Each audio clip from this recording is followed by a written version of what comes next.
Hi எல்லாருக்கும் வணக்கங்க and welcome back to அதியும் நானும். இன்றைக்கி அதியும் நானும்ல ஒரு ட்ராவல் vlog தாங்க பார்க்க போகிறீங்க. நாங்கள் ஒரு 4 days 3 nights ஸ்டே பண்ணுற மாதிரியான பிளானு. ஏர்பிஎன்பி தான் புக் பண்ணியிருக்கோம். அது பார்த்திங்கன்னா வீடு மாதிரியே இருக்கும். கிச்சன், ஃப்ரிட்ஜு எல்லாமே இருக்கும்.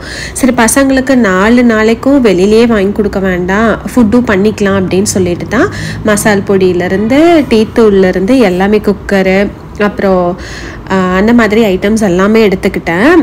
அங்கே அதுவும் இல்லாமல் நாங்கள் போகிற பிளேஸ் பார்த்திங்கன்னா கியூபக் அப்படின்னு சொல்லிட்டு அங்கே இந்தியன் ரெஸ்டாரண்ட்ஸ் பெருசாக இருக்காதுன்னு கேள்விப்பட்டோம்.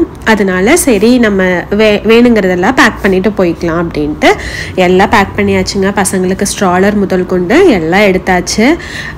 மொத்தம் எங்கள் வீட்டிலேருந்து பார்த்திங்கன்னா 10.5 மணி நேரம் ட்ராவல் மட்டும். இதில் இடையில ஸ்டாப்பிங் எல்லாம் போட்டுட்டு தானே ட்ரைவ் பண்ண முடியும். ஸோ மொத்தம் ஒரு 13-14 மணி நேரமே ஆகிடும் பசங்களுக்கு தேவையான என்கேஜ் பண்ணுறதுக்கு. ஏன்னா நிலனெல்லாம் கார் சீட்டில் இப்போ தான் ரீசெண்டாக உட்காந்து பழகி இருக்கிறான். நான் ரொம்ப பயந்தேன் 10.5 மணி நேரம் எப்படி சார் உட்காந்துட்டு வருவாருன்ட்டு. ஆனால் ரொம்ப சூப்பராக கோஆப்ரேட் பண்ணிட்டானுங்க. அவனுக்கு தேவையான மாதிரியான என்கேஜ் பண்ணுறதுக்கான புக்ஸு. ஏன்னா நான் இப்போ வரைக்கும் அதிரனாகட்டும் நிலனாகட்டும் 2 பேர்த்துக்கு ஃபோன் காட்ட மாட்டேன். பட் அதே டிவி பார்ப்பான். நிலனுக்கு இன்னும் டிவின்ட்டு ப்ராப்பராக உட்காந்து பார்க்கறதில்ல. சும்மா பாட்டு மட்டும் நம்ம பார்க்குற மாதிரியான பாட்டு மட்டும் பார்ப்பான். அதனால புக்ஸு அந்த மாதிரி எடுத்துக்கலாம் அப்படின்ட்டு எடுத்துகிட்டு போயிட்டோம். அது இப்போ அவனுக்கு என்ன வேணும், அவனுக்கு என்ன என்கேஜிங்காக இருக்கும்னு அவனே எல்லாம் எடுத்து பேக் பண்ணிக்கிட்டான். அப்புறம் போகிற வழியெல்லாம் பார்த்திங்கன்னா ரொம்ப அழகாக இருந்துச்சுங்க. அதுவும் இல்லாமல் நாங்கள் காலையில் ஒரு 11 மணிக்காட்ட கிளம்பினோம். மத்தியானம் ஃபுட்டு பேக் பண்ணிக்கிட்டோம். போகிற வழியில் சாப்பிட்டு தான் போனோம். அதனால மொத்தம் எங்களுக்கு நைட்டு அங்கே போய் சேர்றப்ப மணி 11 ஆயிடுச்சு. 11க்கு மேலேயே ஆயிடுச்சு. போகிற வழியில் அதுவும் ரூம் புக் பண்ணியிருக்கிற இடத்துக்கு பக்கத்தில் போக போக ரூம் எங்கே இருக்குதுன்னே தெரியலைங்க. அந்த மாதிரி இருட்டாக இருந்தது. நிஜமாவே இந்த ஏரியாவில் வீடுகள்லாம் இருக்குதா அப்படிங்கிற மாதிரி எனக்கு கன்ஃபியூஸ் ஆகிடுச்சு. அப்புறம் பார்த்தா ரொம்ப அழகாக இருந்ததுங்க. காலையில் எந்திரிச்சு ஓப்பன் பண்ணி பார்க்குறோம், வீடு வேறு லெவலில் இருந்துச்சு. இந்த இடத்துக்கு வர்றதுக்கு தான் பயந்தமா அப்படிங்கிற மாதிரி இருந்துச்சு. அந்த அளவுக்கு அழகாக இருந்தது. நான் எக்ஸ்பெக்ட் பண்ணவே இல்லை. நாங்கள் லாஸ்ட் டைம் மான்ட்ரியல் போயிருந்தோம். அப்போ கூட வீடு பார்த்திங்கன்னா ஏர்பிஎன்பி அந்த அளவுக்கு, இது கூட கம்பேர் பண்ணுறப்ப அந்த அளவுக்கு இல்லை. பட் இது வேறு லெவலில் இருந்துச்சு. மொத்தம் 2 ஃபேமிலி போயிருந்தோங்க. நான் இதோட டீட்டெயில்ஸ் வேணால் உங்களுக்கு டிஸ்கிரிப்ஷனில் கொடுக்குறேன் எந்த ஏரியா அப்படின்னு சொல்லிட்டு. கியூபக் போனீங்கன்னா கண்டிப்பாக இந்த ஏரியாவில் புக் பண்ணிங்கன்னா ரொம்ப நல்லாயிருக்கும். ஏன்னா நாங்கள் சிட்டிக்கு அவுட்ரு போகிறதுக்கு முன்னாடி ஒரு 1 மணி நேரத்துக்கு முன்னாடியே புக் பண்ணிட்டோம். ஸோ தட் நம்ம போயிட்டு ரிலாக்ஸ் பண்ணிவிட்டு அப்புறம் நம்ம அடுத்த நாள் கிளம்புறதுக்கு மறுபடியும் 1 மணி நேரம் ட்ராவல்னால் தெரிஞ்சுக்காது அப்படின்னு சொல்லிட்டு. பார்த்திங்கன்னா வியூ இப்படி தான் இருந்தது. கீழே 2 பெட்ரூம் இருந்துச்சுங்க. மேலே பார்த்திங்கன்னா ஹாலு, கிச்சனு, பாத்து, கீழேயும் ஒரு பாத்ரூம் இருந்துச்சு. வெளியில் சிட் அவுட் ஏரியா பார்த்திங்கன்னா பார்பிக்யூ, அப்புறம் டேபிள்ஸ் அதெல்லாமே இருந்துச்சு. நாங்கள் போகிற வழியிலேயே பால், முட்டை, அந்த மாதிரி பேசிக்கான திங்ஸ் எல்லாம் வாங்கிட்டு போயிட்டோம். ஏன்னா நிலனுக்கு எந்திரிச்சதும் பால் கொடுத்துடணும். அந்த மாதிரி நான் இன்னுமே ஃபீட் பண்ணிட்டு தான் இருக்கேன். பட் ஸ்டில் காலையில் இந்த மாதிரி பாலும் கொடுத்துருவோம். அப்புறம் போயிட்டு டிஷ்வாஷர் எல்லாமே இருந்ததுங்க. இல்லாத பொருளே இல்லைங்க. அந்த மாதிரி எல்லாமே இருந்துச்சு. காலையில் எந்திரிச்சதுமே ரிலாக்ஸாக ஒரு காஃபியை குடிச்சிட்டு பசங்கள்லாம் விளையாடிட்டு இருந்தாங்க, பால் விளையாடிட்டு இருந்தாங்க. அவங்க டாய்ஸ் எல்லாம் கூட வச்சுருந்தாங்க. அதுதான் ஆச்சரியமாக இருந்தது எங்களுக்கு. அப்புறம் பாட்டு போட்டுட்டு காஃபி குடிச்சிட்டு அப்புறம் அப்படியே எல்லாம் பொறுமையாக ரெடி ஆகிட்டு போய்க்கலாம் அப்படின்ட்டு. என்ன பிளான் அப்படின்னு பார்த்திங்கன்னா காலையில் ஒரு 10:30 மணிக்கு மேலே வெளியில் போய்க்கலாம் அப்படின்ட்டு. சரி சமைச்சிடலாம் அப்படின்ட்டு மத்தியானத்துக்கு காலையில் சப்பாத்தி வாங்கிட்டு போயிட்டோம். தொக்கு மட்டும் செஞ்சுட்டு போயிருந்தோம். அதனால சப்பாத்தி, முட்டை சப்பாத்தி அதெல்லாம் நாங்கள் சாப்பிட்டோம். ஸோ லேட்டும் ஆயிடுச்சு. ஆனால் மத்தியானம் சாப்பிட்டுக்கலாம் அப்படிங்கிறதுக்காக தான் நாங்கள் சிக்கன், தந்தூரி சிக்கனுக்கு மேரினேட் பண்ணிவிட்டு அது நைட்டு சாப்பிட்டுக்கலாம். சிக்கன் கிரேவியும் ரைஸும் மத்தியானத்துக்கு சாப்பிட்டுக்கலான்னு நினச்சிட்டு எல்லாம் பண்ணிட்டோம். ஆனால் சுத்தமாகவே சாப்பிட்ணுங்கிற இதே வரல. சரி நைட்டுக்கே இது எல்லாத்தையுமே சாப்பிட்டுக்கலாம் அப்படின்ட்டு பிளான் பண்ணிவிட்டு சாப்பாடு அதை அப்படியே வச்சுட்டு சிக்கன் கிரேவி அப்புறம் தந்தூரிக்கு எல்லாம் மேரினேட் பண்ணிட்டோம். நம்ம தான் வீட்டிலேருந்து எல்லா மசால் பொடியெல்லாம் எடுத்துகிட்டு வந்துட்டோம் இல்லைங்க. அதனால இதெல்லாம் ஃப்ரிட்ஜில் மேரினேட் பண்ணதை ஃப்ரிட்ஜில் வச்சுட்டு மித்தப்படி ரைஸ் எல்லாம் வெளியிலேயே வச்சுட்டு தான் போனோம். அங்கே வெதரும் ரொம்ப வெயிலும் இல்லை, ரொம்ப குளிரும் இல்லை, ஒரு மாதிரி மீடியமாக இருந்தது. இது தாங்க ஃபஸ்ட்டே என்னோட அவுட்ஃபிட்டு. இது மேலே டாப்ஸ் பார்த்திங்கன்னா அமேசானில் வாங்கினது, பேண்ட்டு ஜுடியோவில் இந்தியாவில் வாங்கினது. அப்புறம் எல்லா பசங்க எல்லாத்துக்குமே ரெடி பண்ணி குளிக்க வச்சு ரெடி பண்ணிவிட்டு கிளம்பிட்டோம். ஃபஸ்ட்டே எங்கே போகிறோம் அப்படின்னு பார்த்தீங்கன்னா வேல் வாட்சிங் பார்க்குறதுக்காக போயிட்டுருக்கோங்க. நாங்கள் இருக்கிற ரூம்லேருந்து மறுபடியும் 4.5 மணி நேரம் ட்ராவலு. போகிற வழியெல்லாம் சத்தியமாக சொல்கிறேன், இப்போ வீடியோவில் பார்க்குறதுக்கு கூட அந்த அளவுக்கு இருக்குமான்னு தெரியல. நேரில் அப்படியே என் கண்ணுக்கு அப்படியே குளிர்ச்சியாக இருந்த மாதிரி இருந்துச்சுங்க. அந்த அளவுக்கு அந்த இடம் அவ்வளோ நீட்டாக, வீடுக எல்லாம். அந்த நாங்கள் போகிற வழி பார்த்திங்கன்னா ரைட் சைடில் ஃபுல்லாக ரிவர் தான். ரிவர் ஒட்டியே தான் இந்த ரோடும் போகுது. த்ரூ அவுட் ஜேர்னியே பார்த்திங்கன்னா ரைட் சைடில் தண்ணி தான்.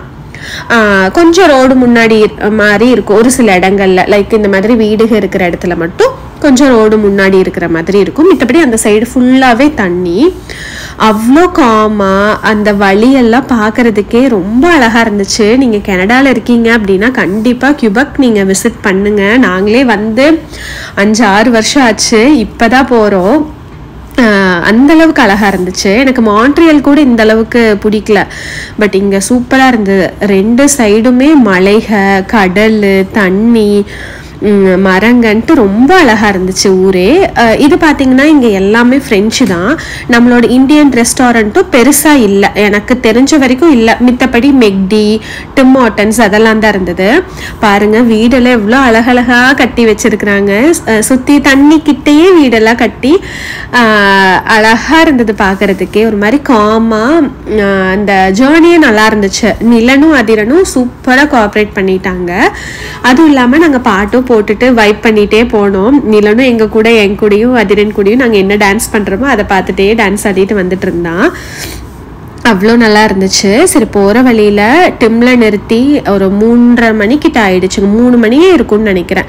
சரி, ஏதாவது ரொம்ப பசிச்சுதுன்னு சொல்லிட்டு கின்வா ரைஸு, சிக்கனு அந்த மாதிரிலாம் இருக்கிற ஒரு ஃபுட்டு வாங்கி சாப்பிட்டு, ஏன்னா வேறு எந்த ரெஸ்டாரண்ட்டும் பெருசாக இல்லை, அது எப்படி இருக்குன்னு எங்களுக்கு தெரியல வித்த ஃபுட்டு. அதனால டிம்மில் நிறுத்தி சாப்பிட்டு பசங்களுக்கெல்லாம் சப்பாத்தி, முட்டை சப்பாத்தி கொண்டு வந்தோம். இதுவும் அதுவும் மாற்றி மாற்றி. இங்கே போர்டும் பார்த்திங்கன்னா எல்லாமே ஃப்ரெஞ்சில் தான் இருக்கும். அதனால் நம்ம கூகுள் மேப்ஸ் பார்த்துட்டு அப்படியே போய்க்கலாம். போகிறப்ப நிறைய ஸ்லோப்பு, அப்ஸ் அண்ட் டவுன்ஸ் எல்லாம் வந்துச்சு. வண்டி ஓட்டிகிட்டு போகிறதுக்கும் அழகாக இருந்தது. இந்த இடம் பார்க்குறதுக்கு அவ்வளோ நல்லா இருந்துச்சுங்க. கரெக்டாக இந்த இடத்துல இந்த முன்தினம் பார்த்தேனே பாட்டு வந்துச்சு. ஹாய் மாலினி, இவ்வளோ அழகாக பார்த்ததில்ல அப்படிங்கிற லைன் கூட இந்த இடத்துல கரெக்டாக ஆப்டாக வந்துச்சு. அந்த மாதிரி இருந்துச்சு. அப்புறம் போயிட்டு நாங்கள் போகிற வழியில் ஒரு 10 மினிட்ஸ் முன்னாடி, லைக் நாங்கள் அந்த ஸ்பாட்டுக்கு ஒரு 10-15 நிமிஷத்துக்கு முன்னாடி ஒரு ஃபெரியில், காரே வந்து ஃபெரியில் கொண்டு போய் நிறுத்தி அங்கிருந்து அப்படியே போகிற மாதிரி இருந்துச்சு. இந்த ஃபெரிக்காக தாங்க இந்த கியூ நின்றுட்டு இருக்குது. மித்த கார்ஸ் எல்லாம் வேறு இடத்துக்கு போகிறவங்கெல்லாம் அப்படியே லெஃப்டில் அப்படியே போய்க்கலாம்.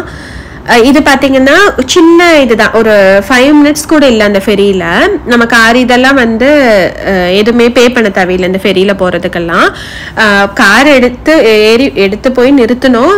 ஒரு 3-4 நிமிஷத்துலேயே அந்த இறக்கி விட்டுட்டாங்க. ஃபெரியில இருந்து வெளியில் போயிட்டோம். அந்த மாதிரி தான் இருந்துச்சு. அப்புறம் அந்த இடத்துல நிறுத்தி அவர் வெளியில் போயிட்டு வீடியோ எடுத்தாருங்க. அந்த இடம் அழகாக இருந்துச்சு, பார்க்குறதுக்கு நல்லா இருந்துச்சு. நாங்கள் கார் விட்டு இறங்கல. சரி, பசங்களை இறக்கி மறுபடியும் உட்கார வைக்கிறதுக்குள்ளே போதும்னு ஆகிடும் அப்படின்னு சொல்லிட்டு அப்படியே அவர் மட்டும் வெளியில் இறங்கி ஒரு சின்ன வீடியோஸ் எல்லாம் எடுத்துகிட்டே இருந்தார். இந்த இடம் பார்த்தீங்கன்னா அப்படியே அந்த சன் ரேஸ் தண்ணியில் பட்டு அழகாக இருக்குது பார்க்குறதுக்கு.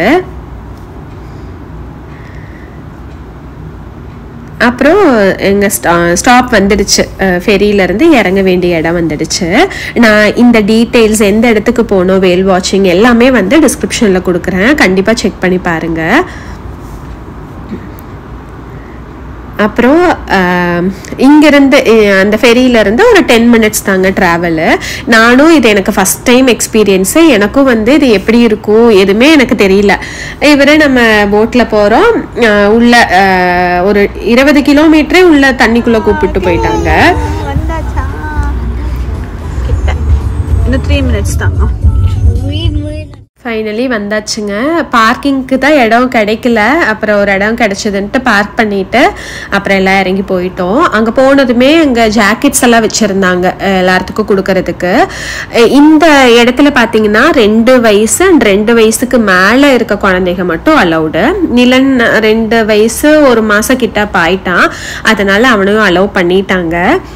க்யூட்டாக பென்குயின் மாதிரி இருந்தான் இந்த ட்ரெஸ்ஸில், அழகா இருந்தான். அப்புறம் இவர் வந்து சொல்லிட்டே இருந்தார் கொஞ்சம் கெட்டியா இருக்கிற மாதிரியான ட்ரெஸ் போட்டுக்கோங்கன்ட்டு. நான் அங்க எப்படி குளிர், இப்ப வெயில் அடிக்குது எப்படி குளிருன்ட்டுலாம் நினைச்சிட்டு வந்தேன். பார்த்தா தண்ணிக்குள்ள போட்டு போகுதுங்க, அவ்வளோ காத்து.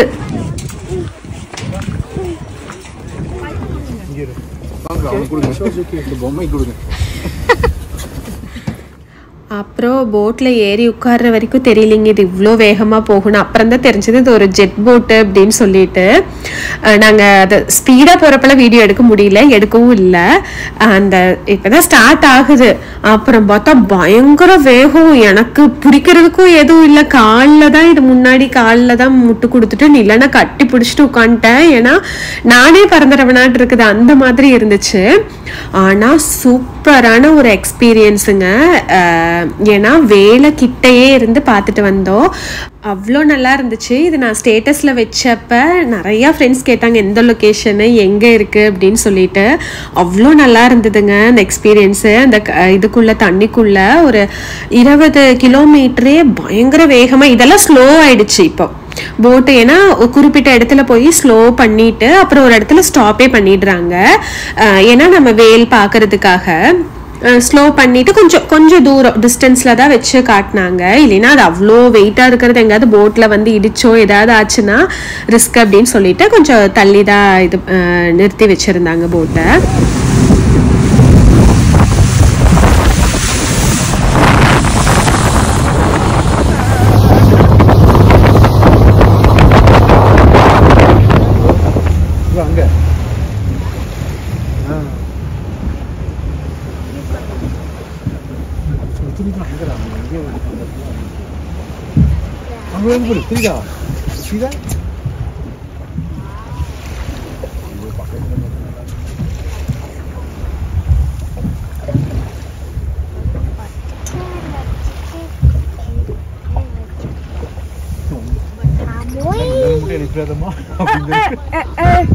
He's coming here with them towards us.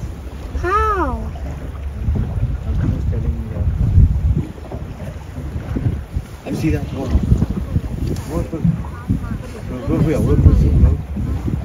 Yeah, the white tree, the white fin. Yeah, the white fin. Tree, the white tree, Patya. Oh! Hey! Wow! Amma! பாருங்க போயிடுச்சு உள்ள. அண்ணா அப்பதே மேல தெரிச்சு பாத்தியா நீ அண்ணா. பேர்டு வருது பாரு பேர்டு. ஹை பேர்டு கிட்ட வருது எல்லாத்துக்கு.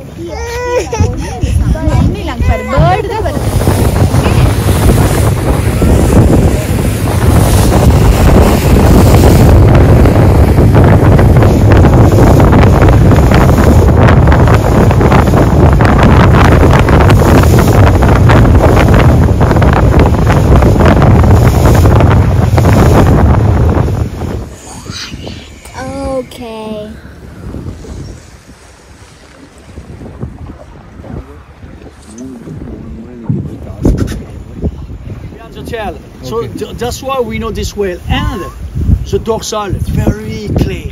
Okay. Yeah, so that's why. Just coming up. See that? Here, there's a board over there, right? அங்க தெரியுதா? Move it. Little bit. Come on, show your tail. I'll show you whole body. Come on. Don't be shy. Hey, that's even a jawbreaker. For safety reasons, when maneuvering at the dock, it is forbidden to stay near the access gate and on the stairs. We ask that you identify the life jacket Take it, guys. by instructions on how to put them on. Then proceed to an assembly station where the crew member will direct you to the evacuation devices and instruct you on how to proceed. For more information, crew members will be happy to answer any questions you may have. The Société des Traversiers du Québec wishes you a great crossing.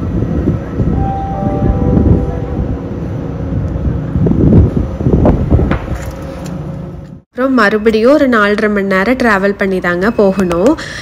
போகிறப்ப அப்படியே இருட்ட ஆரம்பிச்சிருச்சு. எனக்கு போகிற வழியிலலாம் ஒரு காக்கா கூட இல்லைங்க, அந்த மாதிரி இருந்தது. இங்கே 2 கார் மட்டும்தான் போயிட்டுருக்குது. அவ்வளோ கொஞ்சம் பயங்கரமாக இருந்தது. போகிறப்ப அவ்வளோ அழகாக தெரிஞ்சது, ரிட்டன் போகிறப்ப ரொம்ப பயமாக இருந்துச்சு. நல்லபடியாக போய் ரூமுக்கு போயிட்டோங்க. போயிட்டு நைட்டு பசங்கள்லாம் தூங்கிட்டானுங்க. அவங்களுக்கு மட்டும் மெக்டியில் வாங்கி கொடுத்து சாப்பிட வச்சுட்டு அப்புறம் நாங்களும் போய் ரிலாக்ஸாக சாப்பிட்டு நல்லா அரட்டை அடிச்சுட்டு தூங்கிட்டோம். அடுத்த நாள் வேறு வெளியில் போகணும். அதனால் அவ்வளோதாங்க. இந்த வீடியோ உங்களுக்கு பிடிச்சிருக்கோன்னு நினைக்கிறேன். பிடிச்சிருந்தா கண்டிப்பாக லைக் பண்ணி ஷேர் பண்ணுங்கள். தேங்க்யூ.